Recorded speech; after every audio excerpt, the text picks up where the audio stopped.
Well, there is a rumor the NFL trying to get you guys together, the actual Guns N' Roses together. To play the halftime next year. Funniest thing was is that a real? I mean, you've heard that rumor by now, right?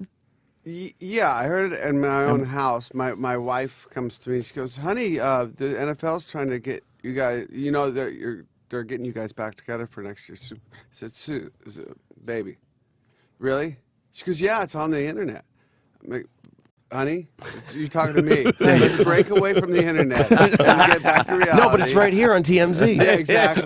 No, you don't know yet because it's on. You don't want to look at TMZ. That's our culture, though. It's hilarious. She's living with the guy. Yeah. You have to cut the thing. Actually, turn your head away from the machine. It's me. Look at the person that you're talking about. You could trust me, and you could trust me what I have to say about 14 this. 14 years together. You know, we're good. Like, wow. Yeah, no, it's just rumor and wild rumor. I remember when Guns N' Roses broke, and I was in high school, and I was a senior. And the kids, freshmen and sophomores, started listening to Guns N' Roses. Guns N' Roses is the first band that I had the experience of saying, what are the young kids listening to? Like, I was a senior, but I was like, what is that? Because I didn't know anybody. Me and my friends were listening to Led Zeppelin, and Van Halen was like where we were at. And then freshmen and sophomores that had weird haircuts and were kind of fucked up, and they were listening to this Guns N' Roses, and I was like, what the fuck is that? Like, it was so different to me. It was way above everything else out. It was so from the gut. Like, you could hear every string of the fucking guitars. Like, it was such tightly wound. But I went nuts for it. I loved it. I still do.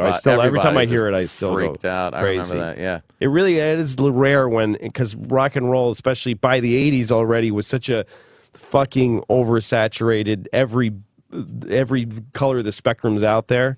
To have a sound that people go that shakes everybody. Yeah. You know. Yeah, it's rarely great. happens. And it's weird to be. I mean, for me, you know, to be sort of, you know, to be inside of the thing and not being able to experience it from anywhere. You're not getting to be a Guns N' Roses fan. You didn't get to be a fan. Like Slash, you know, at this, you know, it's so sort of iconic in some circles. Like Slash's top hat could have come up on that pedestal, and people would have went crazy. You know, exactly. without even him That's in it. how big the deal is. So, just that. So it went from us being like, you know, kind of street urchins. Really, it was a band from the gutter, and 5 guys. That's all we had was this music, nothing else, and it was that or kill somebody, really. And, well, it's like the Beatles coming out of Hamburg. Like, that's what made them great, was playing the rough rooms. We have beer thrown at you. Yeah. You're wearing leather because it's actually protecting you. Yeah, right.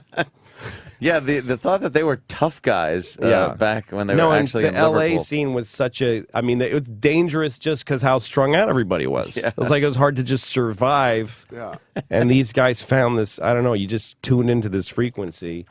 Yeah. I moved played to this one Hollywood. note. I moved to Hollywood in September of '84, and there was the Summer Olympics in Los Angeles in '84.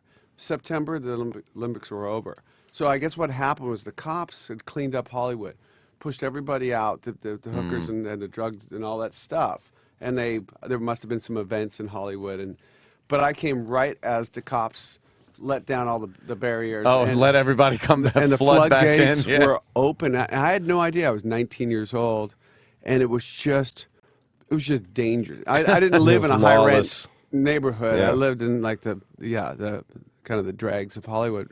And it was for real. I mean, it was on. It was dangerous. There was ghetto birds over my apartment every night, helicopters. Okay, No, there was a time where you drove down Sunset and you had this feeling like, if I got out of my car, I could get killed and nobody will find me for a while. Really, that bad? Yeah, it was just seemed shitty and seedy. Real but you know, seedy. and by the way, they came out of there, and it became one of them playing the Super Bowl for 5 seconds.